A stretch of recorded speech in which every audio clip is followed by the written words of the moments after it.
Pai do Senhor amado, que está nos assistindo no nosso canal do YouTube.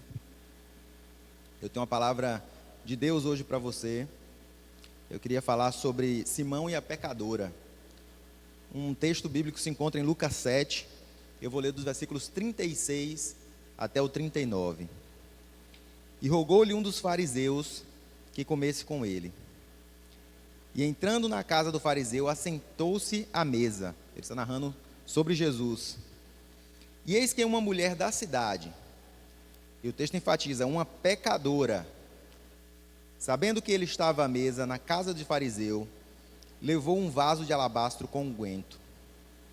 E estando por detrás aos seus pés, chorando, começou a regar-lhes com lágrimas e enxugar-lhes com os cabelos da cabeça.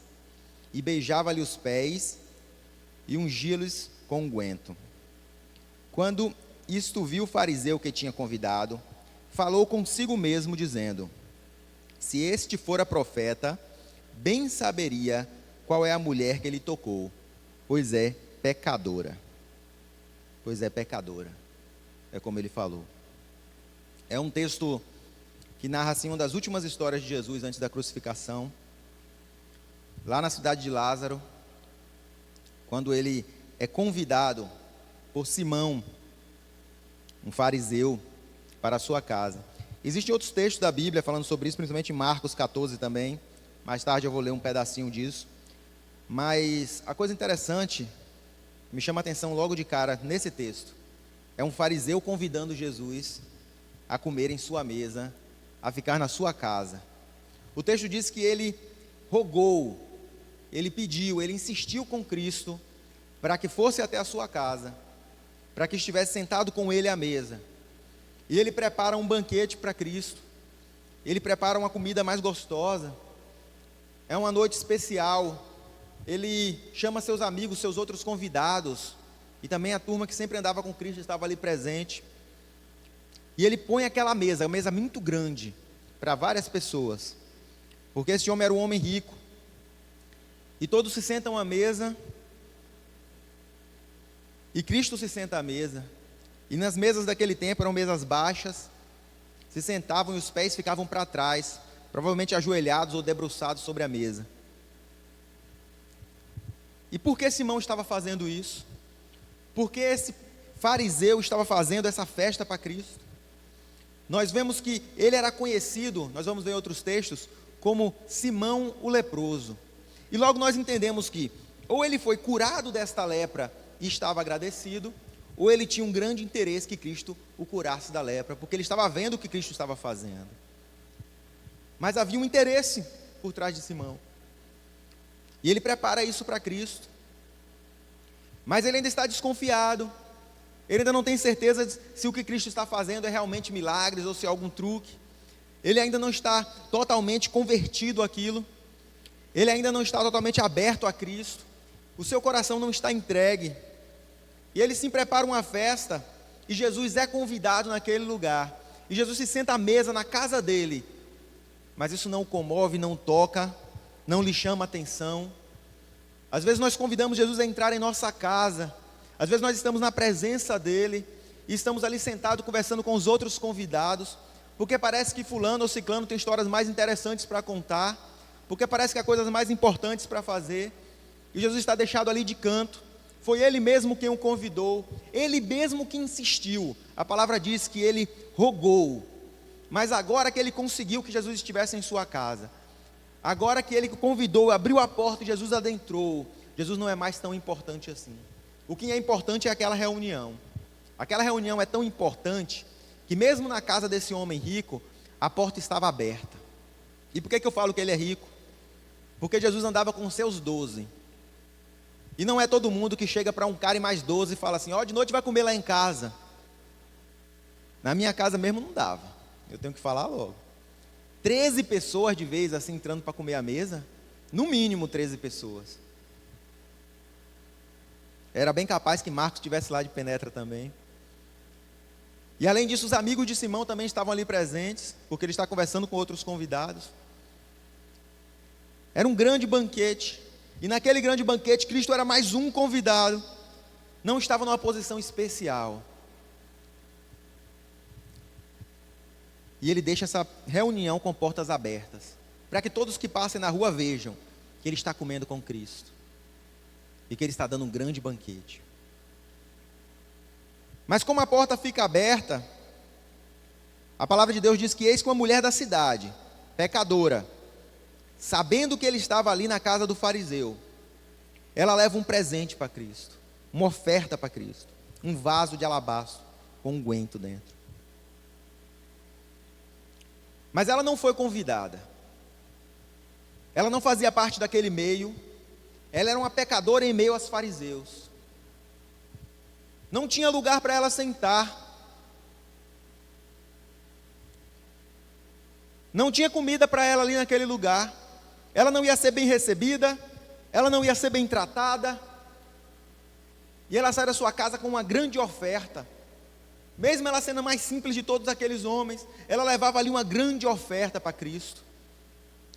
Eu não conheço a família dela, eu não sei se era rica ou não, existem várias hipóteses na Bíblia, mas o que importa é que ela não pertencia àquele lugar, ela não era bem quista ali, ela não era bem vista ali, mas ela tinha uma oferta para dar para Cristo. E quando ela sai de sua casa para a casa de Simão, ela tem o objetivo da adoração, a vontade de adorar a Deus, a vontade de louvar a Deus, a vontade de bendizer o seu nome, a vontade de ouvir a sua palavra, ouvir a sua voz. Alguém que sai da sua casa com esse desejo, a vontade de ofertar na casa do Senhor, não importa se para onde ela está indo é um lugar mais difícil de alcançar, não importa se vai ter lugar para estacionar o carro perto ou longe, não importa se quando ela chegar na igreja, a igreja vai estar lotada e não vai ter onde ela sentar, não importa se estar quente ali naquele lugar, porque ela tem um objetivo, ela foi adorar ao Senhor. Que coisa gloriosa. Eu estava ouvindo uma pregação de uma missionária, falou, eu era diaconisa, estava aqui na porta da igreja, e de repente no início do culto eu vi um casal saindo e perguntei para esse casal, por que vocês estão indo embora? O culto está começando agora. E eles me responderam assim, é porque não tem lugar para sentar. E ela falou, ué, você veio sentar? É para isso que você veio? Para o que você veio? O que te trouxe até aqui? Foi uma cadeira para sentar? Foi alguém agradável para você conversar ao seu lado? Foi porque aqui todo mundo te vê bem? Porque aqui ninguém te julga, é por isso que você veio? Você veio porque você gosta da palavra de fulano ou de ciclano? Você veio porque o som da igreja está em perfeito estado, que banda maravilhosa que a igreja tem, é para isso que você veio? Você veio porque tem um lugar para o seu carro na garagem ou na rua? Por que você veio? Aquela mulher tinha tudo para não estar ali, para não querer estar ali. Por que ela estaria ali? Era um lugar onde todos a odiavam, a desprezavam, pelo que ela fez. Ela era conhecida na cidade como uma pecadora. E agora ela se joga no meio dos fariseus. Mas ela tinha um objetivo. Hoje é comum vermos pessoas saindo das igrejas porque se incomodaram com qualquer coisa. Ai não, aqui o ar-condicionado é muito frio. Já o outro fala, aqui o ar-condicionado é muito quente. O outro fala, olha, não, a igreja não é bonita o suficiente, não pintaram a frente da igreja ainda, já tem 2 anos aqui, não mudaram a fachada. O outro fala, poxa, não tem lugar para eu parar meu carro, vou parar lá na outra rua. Não, eu vou para a igreja mais fácil de parar o carro. Não, eu quero essa comodidade, eu quero essa facilidade, eu quero essa tranquilidade. Não tem uma estrutura, um parquinho para os meus filhos brincarem. E todas essas preocupações fúteis que irão passar, enquanto o que realmente importa, adorar ao Senhor, louvar, bendizer ao seu nome, muitas vezes é esquecido. Muitas vezes é esquecido. Não havia um lugar na mesa para aquela mulher. Mesmo assim ela estava ali. Sabe por quê? Porque Jesus estava ali. Este era o único motivo para que essa mulher tivesse saído da sua casa. Jesus era um convidado naquele lugar.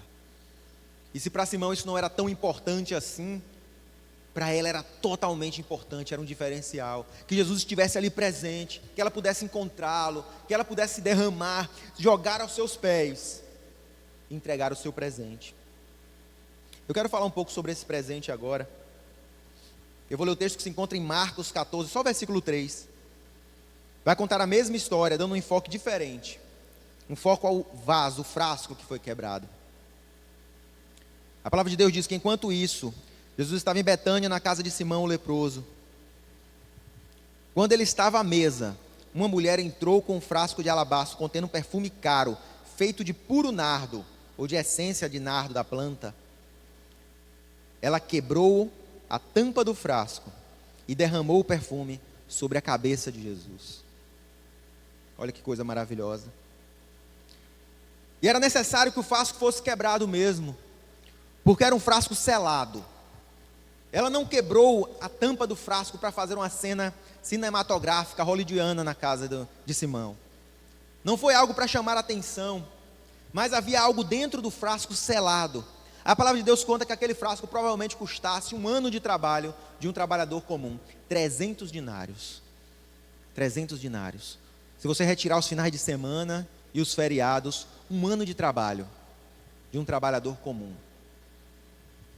Há 1 ano de trabalho de alguém que ganha um salário mínimo? Não. 1 ano de trabalho de um soldado do exército romano. Tem muita gente que vai fazer essa conta em cima do salário mínimo, mas não é bem assim. Um soldado do exército romano não ganhava isso. Se calcula que esse vaso custaria pelo menos uns 40 mil reais. E aquela moça entra com aquele vaso nas mãos. E todos olham, o que essa pecadora está fazendo aqui? E aquele vaso tem algo tão caro dentro dele, que ele é selado. Com uma cola se coloca a tampa, para que aquele líquido que está ali dentro não evapore e não se perca. Porque o que estava ali dentro era muito valioso. Aí eu pergunto para vocês, quanto custa um vaso de alabastro? Feito de uma pedra comum no Egito e naquela região do norte da África. Quanto custa aquele vaso? Hoje, se você for comprar um vaso de alabastro aí na internet, você vai gastar 150 reais, talvez 200 reais com frete. Naquele tempo talvez fosse um pouco mais caro, custasse 2 dinários, 3 dinários talvez. Não mais do que isso, porque facilmente alguém poderia pegar uma pedra dessa e fazer a escultura do jarro, do pequeno frasco. E quanto custava o que estava dentro dele? Se a soma disso dá 300, eu acho que custava pelo menos 295, o que estava dentro do frasco. E um pouquinho o valor daquele frasco. Então, se valia a pena selar o frasco, mesmo sabendo que para usar o que estava dentro, o frasco teria que ser quebrado. Isso é simbólico, meus irmãos. Isso é importante, porque o valor não estava no frasco, mas no seu conteúdo. Grande parte do valor estava ali dentro, daquela essência.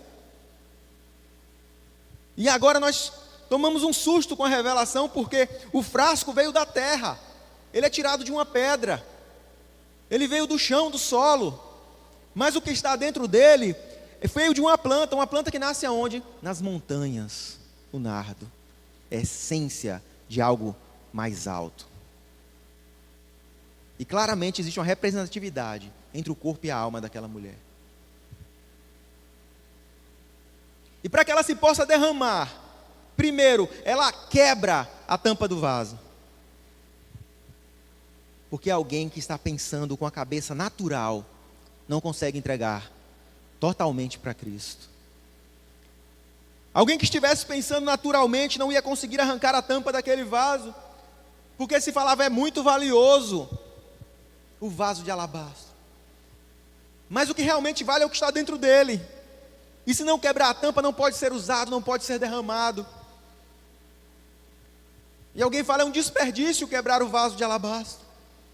E ela arranca a cabeça do vaso, porque alguém que pensa naturalmente não consegue se derramar. Alguém que está de olho nas coisas naturais, nas coisas do mundo, não consegue se entregar a Cristo. Não consegue se entregar à obra, não consegue dar uma oferta dessa forma. Você tem que parar de raciocinar naturalmente e começar a olhar para coisas espirituais.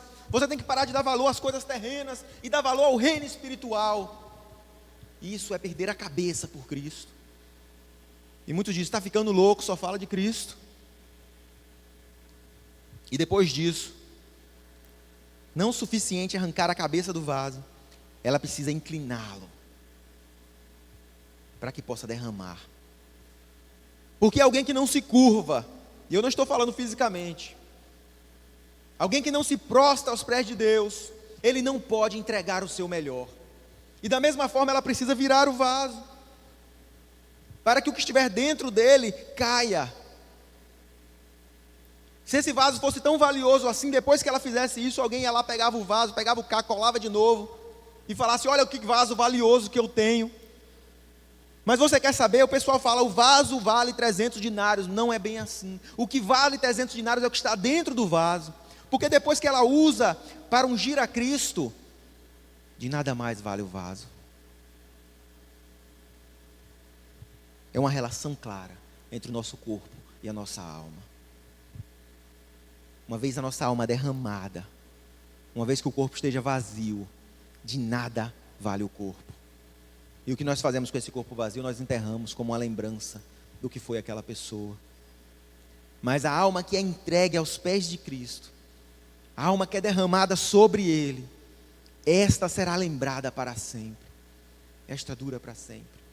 Aquilo que ela fez por Cristo naquele momento, não seria esquecido. Mais adiante no texto de Marcos, Jesus vai falar, o que esta mulher está fazendo aqui, será lembrado em todo lugar onde esse evangelho for pregado. Que coisa maravilhosa. Deus não se esquece daquele que entrega a sua alma a Ele. Não há desperdício.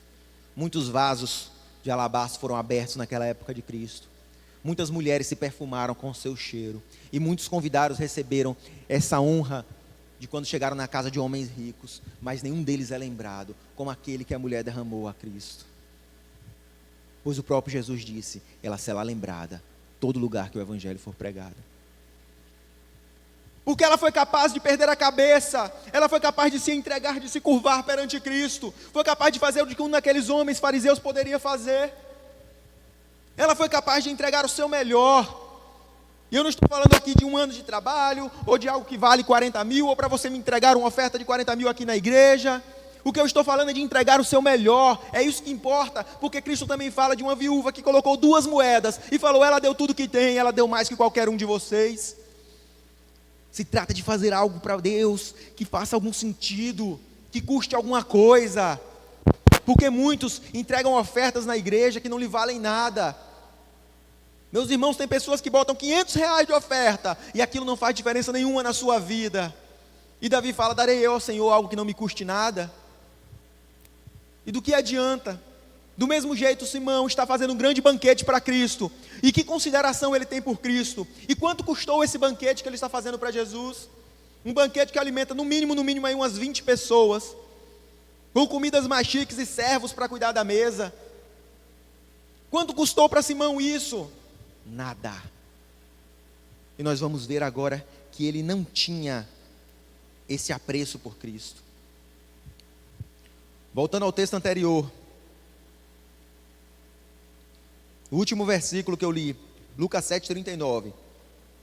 Quando viu isto, o fariseu que o tinha convidado, falava consigo, dizendo, se este fosse profeta, bem saberia qual é a mulher que lhe tocou, pois ela é pecadora.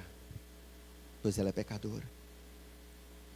A palavra de Deus diz que ele não fala abertamente isso. É um pensamento dele. É algo que ele falou para ele mesmo. Ele está pensando aqui, rapaz, esse cara é profeta nada, aí ó, deixou uma pecadora tocar nele. Ela é conhecida como pecadora. Se ele fosse profeta, ele se afastaria dela. Se ele soubesse quem ela é, o verdadeiro profeta, ele conseguiria discernir as atitudes da pessoa, mesmo sem conhecê-la. Ele não sabia que ele estava falando de filho de Deus. Talvez um profeta pode discernir as atitudes de uma pessoa ao conhecer, mas Cristo consegue ler as intenções do coração.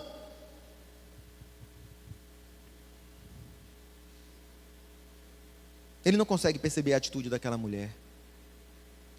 Mas tem algo muito interessante nesse texto, porque por muitas vezes Simão fala, ela é pecadora, ela é pecadora, ela é pecadora. O próprio texto da Bíblia falou a mulher pecadora. Mas eu pergunto para vocês, irmãos, quem está falando da pecadora? O leproso. Talvez não na sua frente as pessoas o chamassem dessa forma. Talvez não pessoalmente as pessoas lhe chamassem assim. Mas se aquela mulher era conhecida lá fora como pecadora, Simão era conhecido lá fora como leproso. E está lá o leproso, na mesa, falando mal da pecadora. E sabe o que o leproso fala da pecadora? O leproso fala assim, ó, como alguém deixa a pecadora tocar nele? É ou não é uma ironia, meus irmãos? Porque ele é leproso. E eu prefiro 1000 vezes uma pecadora me tocando do que um leproso. É ou não é? Mas Cristo se senta à mesa, e bebe na mesma taça que ele, e come a mesma comida que ele, e está ali junto dele, mesmo conhecendo a sua história, a sua fama de leproso, mas ele se incomoda que ele deixou uma pecadora tocar aos seus pés. Ele se incomoda no seu coração e ele fala com ele mesmo, questionando se Cristo é profeta. E Cristo fala para ele, Simão, eu quero te falar uma coisa. Eu quero te falar uma coisa. E ele vai contar uma pequena parábola para Simão. Eu não vou entrar profundamente nessa parábola, porque já seria outro texto, outra pregação. Mas ele fala sobre 2 homens que devem e não podem pagar. Ele diz, um deve 50 dias de trabalho, 50 denários, e o outro deve 500 denários. Mas olha só, Simão, nenhum dos dois tem como pagar. E realmente, meus irmãos, quando você tem uma dívida que você não pode pagar, e Jesus deixou claro que não havia como ser pagas as dívidas, pouco importa se são 50 ou 500, você não pode pagar. E mesmo assim ele pergunta para Simão no final, após ser perdoado os dois, Simão, quem o amará mais? Quem será mais grato? E Jesus faz isso com toda inteligência, porque para Simão, tanto 50 denários, como 500 denários, era uma dívida pagável, porque ele tinha esse dinheiro. E quando Simão olha com seus olhos carnais, porque ele não era capaz de arrancar a sua cabeça, ou a sua razão, como aquela mulher fez para entregar uma oferta dessa a Cristo, ele fala assim, obviamente, o que foi perdoado uma quantia maior. E erroneamente talvez nós interpretamos que Jesus fala para Simão assim, você acertou, Simão. Mas não é isso que Jesus fala. Jesus fala, você respondeu bem. Mas o que Jesus queria falar nesse momento era, você disse o que eu queria que você dissesse. Eu estava esperando que você dissesse isso. Sabe por quê?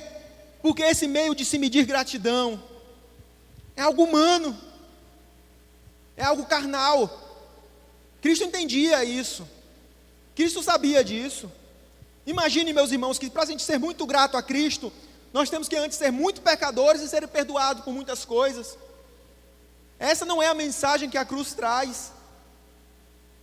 Muito pelo contrário, bendito é aquele que creu sem precisar ver, e que aceitou sem precisar sofrer antes. Mas ele sabia que Simão responderia dessa forma. E ele agora vai pegar Simão num susto muito grande, porque Simão esperava um profeta que discernisse as atitudes daquela mulher, mas ele não esperava um profeta que discernisse a intenção do seu coração. E Cristo começa a discernir a intenção do seu coração. Ele disse, Simão, tu me convidaste à tua casa. E muitos convidam Jesus à sua casa. Entra na minha casa, entra na minha vida. Mas sabe de um que mais, irmão? Quando eu entrei na tua casa, tu não lavaste os meus pés, como manda o costume. Quando alguém honrado entra na tua casa, quando alguém que tu tem apreço entra na tua casa, naquele tempo se lavava os pés dele. E isto era dar honra. O que Cristo está falando para Simão é, eu entrei na tua casa, Simão, e você não me deu honra. Do que adiante você falar para Cristo, entra na minha casa, mas não entrega para Ele a honra que é devida? Do que adianta você falar para Ele, toma conta da minha vida, mas na verdade quem toma as atitudes é você, e quem decide as coisas é você? Não há honra, tu não lavaste o pé de Cristo. Está mostrando para Ele que Ele não é bem-quisto ali, Ele não é bem-vindo. Ele fala, entrei na tua casa, Simão, e aqui estou na tua casa, e você não lavou o meu pé. Mas olha só, eu não fui na casa dela, ela veio correndo até aqui para me dar honra. Ela veio até aqui para me aceitar. E ela lava meus pés com as suas lágrimas, e enxuga com seus cabelos. E quantas pessoas falam, entra aqui na minha vida, Senhor, entra na minha casa, mas não dão a honra merecida a Ele. Você entra na casa dessa pessoa, você nem sabe que Cristo está lá. Você não vê uma Bíblia. Eu não estou falando daquela Bíblia aberta empoeirada não, viu, meus irmãos? Você não vê uma referência, Jesus é o Senhor. Você não vê Ele falando de Jesus o dia inteiro.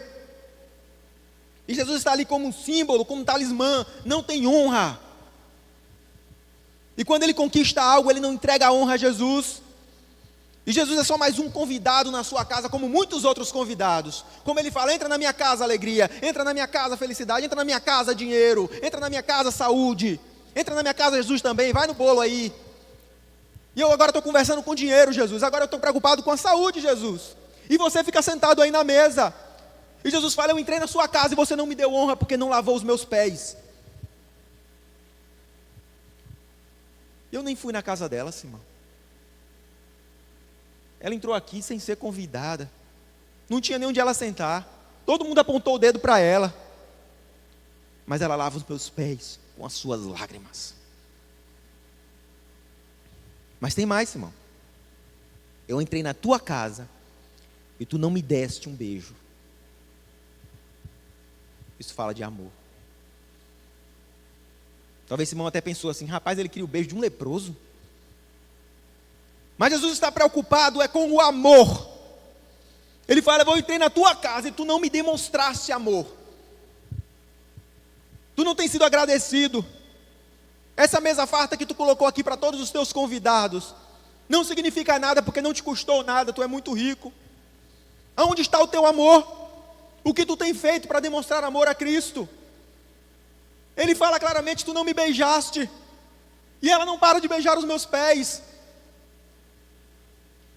Eis o leproso falando da pecadora. Tu não me beijaste. Tu não demonstrou o teu amor. Quanto tempo tem que nós não demonstramos nosso amor a Deus? Faz quanto tempo que você não faz algo para demonstrar o seu amor a Deus? Faz quanto tempo que tu não grita em voz alta que ama a Cristo? Faz quanto tempo que tu não mostra de uma forma extravagante?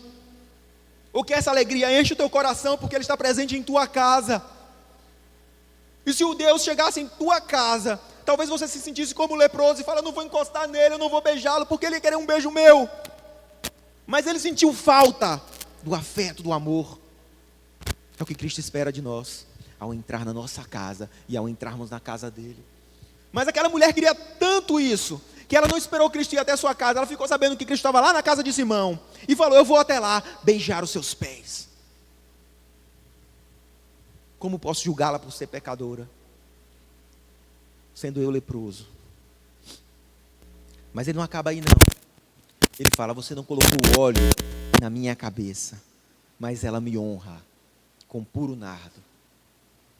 Ela derrama a sua alma sobre mim. Isto fala sobre unção. Você não acredita no meu poder. Você não acredita na minha unção. Eu sou uma dessas muitos talismãs que você tem, dessas muitas crenças que você tem. É só mais um, é só mais alguma coisa. Onde está o diferencial? Você não ungiu a minha cabeça, você não me colocou um perfume, você não me deu a honra, e não acreditou no meu poder, você duvidou até que eu fosse profeta. Será que Deus vai fazer mesmo? Eu convidei para minha casa, né, porque mal não faz. Pensa assim, mal não faz, né? Então eu pedi, deixei fazer a oração, né? Meu irmão, eu deixei fazer a oração, porque não faz mal, né? Mas o óleo não estava presente, e não havia nada a ser derramado por Cristo. Você não se entregou, Simão. Você não entregou, não abriu o seu coração para mim. Mas sabe o que ela fez? Ela derramou a sua alma sobre mim. Ela se entregou completamente. Ela não se importou com o que os outros iam pensar, pois ela crê no meu poder. E Cristo vai falar isso mais tarde, a tua fé te salvou. E a falta de fé é falta de unção. E não dá para disfarçar isso. Quando nós não acreditamos no poder de Deus dentro da nossa casa, nós não colocamos unção sobre ele, não ungimos com perfume, como era costume daquela época, quando você recebia um bom convidado em tua casa. Meus irmãos, se você não for para receber Cristo dessa forma, nem o convide. Se não for você para recebê-lo com honra, não o convide. Quem convidaria o presidente, ou talvez alguém muito famoso para sua casa, para botar um prato qualquer e servir qualquer coisa, para chegar e falar, senta aí, com esses meus outros convidados. Quanto mais a Jesus, o Filho de Deus, Todo-Poderoso, sentado à mesa como qualquer um, sem honra, sem amor, sem unção naquele lugar. E eu vou correr agora um pouquinho. O problema é que quando nós analisamos essa situação, só tem 2 lugares para nós estarmos. E eu estou falando de dentro da igreja. Porque Simão conhecia muito da igreja. Ou você é a pecadora, ou você é o leproso. Simples assim. Ou você está no lugar da pecadora, ou você está no lugar do leproso. Não existe outro lugar para se colocar. Não existe outra forma. Você precisa decidir em que lugar você vai se colocar. Sabe por quê? Porque na história de Cristo, os 2 deviam. Mas o que achou que devia pouco, mesmo sem ter como pagar, se colocou acima daquele que devia muito. É como se eu devesse 50 mil, não tenho como pagar. E falo, rapaz, o irmão ali deve 500 mil. Como é que o irmão conseguiu dever tanto? Que absurdo, que cara irresponsável. Como que ele pode fazer isso? E eu me esqueço que eu também devo, que eu também sou pecador. Não, mas o irmão fez uma coisa muito pior do que eu. Como se eu pudesse pagar pelos meus pecados, como se eu pudesse apagá-los, como se eu pudesse fazer com que eles não existissem. Se eu não posso pagar pela minha dívida, como eu posso apontar o dedo para a dívida de outro? E falar, rapaz, como é que você chegou a dever tanto? Você não presta. Tu está devendo isso tudo, eu estou devendo só 50 mil. Tem como pagar não, mas pô, nem compara, né? Chega de se comparar com o outro que está do seu lado. Vamos ter Cristo como meta. E quando olharmos para Cristo, vamos entender que somos pecadores. Não importa se o seu pecado foi soltar uma mentirinha, ou se você é um grande pecador conhecido em toda a cidade pelo seu pecado.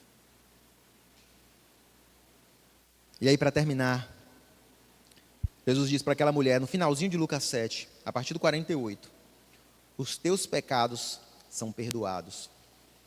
E os que estavam à mesa começaram a dizer entre si, quem é este que até perdoa pecados? E eu volto ao que eu estava falando antes, porque às vezes parece que nós somos capazes de perdoar os nossos pecados, porque eles não são tão grandes assim. E por isso Cristo fala de valores com Simão, que ele era capaz de pagar. Talvez se Cristo chegasse para ele e falasse, Simão, um homem devia 1 milhão de denários, e o outro devia 5 milhões de denários. E o Senhor perdoou os 2, qual amará mais? Talvez se ele tivesse colocado nessa proporção, Simão virasse para ele e falasse assim, Senhor, os 2, porque as 2 quantias são absurdas e nenhuma terá como pagar. Mas Jesus coloca o nível lá embaixo, para levar Simão e levar a muitos a acreditar que eles podem pagar pelos poucos pecados que têm. E Simão fala o seguinte, não, o que devia mais vai amar mais, né? Porque o outro devia tão pouquinho, tu fez tão pouquinho por ele, Senhor. 50 denários apenas, 2 meses de trabalho, qual é? Não é uma dívida tão grande assim, né? Então por que ele vai amar tanto? Toma muito cuidado com isso. Nós não podemos pagar por nenhum de nossos pecados. De todos eles precisamos de Cristo. Todas essas dívidas são dívidas impagáveis. E as pessoas perguntam, quem é este que até os pecados perdoa? Mas elas estão perdoando seus próprios pecados. Cristo é o único capaz de perdoar pecados. Ele é o único capaz de tirar deste lugar. Ele é o único capaz de pagar essa dívida, dívida de morte, e dívida que foi paga na cruz com o seu sangue. Ele é o único capaz de livrar-nos do pecado, do inferno. Só Ele pode fazer isso por nós. Ele é o único capaz. E quando perguntam, quem é este capaz de perdoar os pecados? É o Cristo, Filho do Deus vivo. Só Ele é capaz. Então, meu irmão, se em algum momento da tua vida você cometeu algum pecado, Se em qualquer parte dela você fez algo de ruim, e eu sei que nós fazemos isso, o único que pode te estender a mão e te salvar é Cristo. E ele disse à mulher: a tua fé te salvou, vai em paz. Mas eu me preocupo com a alma de Simão, como eu me preocupo com a alma de tantos outros por aí, que olham para a dívida de 50 pecados e acham pequena. Acham que o adúltero vai para o inferno, mas o mentiroso não. Acha que o avarento vai para o inferno, mas o caloteiro não. Acha que o adúltero vai para o inferno, mas aquele que pensa alguma malícia não. Todos nós precisamos da bênção de Deus, do sangue de Cristo nos cobrindo. E por isso a gratidão daquela mulher. E por isso a nossa gratidão. Ah, como eu sou grato a Deus. Ah, como eu sou grato a Deus por tudo que tenho, por tudo que conquisto a cada dia, a cada coisa. Ontem meu filho estava correndo, caiu assim no chão, eu olhei, ele quase bate a cabeça no negócio de mármore. Eu levantei e falei: ô Senhor, muito obrigado, meu Pai. E Mateus chorando. Ela falou: por que tu está agradecendo? Eu falei: estou agradecendo que tinha uma mármore bem ali, o menino ia estourar a cabeça ali naquela mármore, ia parecer um trabalho retado, ter que levar para o médico, fachar a cabeça, meu Deus do céu, e só caiu no chão. Que gratidão, Senhor, obrigado. Às vezes acontece uma coisa ali, nós falamos: ah, por que aconteceu isso? E onde está a nossa gratidão? Pelos muitos pecados que me foram perdoados, onde está a minha gratidão? Nós podemos ser uma pessoa amarga em nossas casas, reclamar por tudo. Tudo que acontece é motivo de reclamação. Ou talvez tudo que acontece seja motivo de gratidão a Deus. Uma mulher agradecida. Talvez ela falasse assim: todo mundo me chama de pecadora. Eu não quero mais ser agradecida a Deus. Mas agora eu quero que você ore comigo. Porque nós precisamos ser agradecidos. Nós não podemos ser leprosos. Antes sermos pecadores aos pés de Cristo. Senhor Deus, Pai amado, ó Deus, eu te agradeço, Senhor, porque Tu perdoaste os pecados, Pai. Ó Deus, nenhum outro poderia fazê-lo, Pai. Ó Deus, mas Tu é capaz de fazer, Pai. Ó Deus, recebe, Pai, os pecados daqueles, Pai, que estão agora derramados em Tua presença, Pai. Ó Deus, daqueles que estão ajoelhados aos Teus pés, Senhor. Ó Deus, Tu tem poder, Deus, para dizer que a fé deles os salvou, Pai. Ó Deus, Tu tens poder, Pai, para os libertar do pecado, Senhor. Ó Deus, eu te agradeço, Deus, porque Tu veio para libertar os cativos, Pai. Ó Deus, eu te agradeço, Pai. Todos nós te agradecemos. Em nome de Jesus. Amém.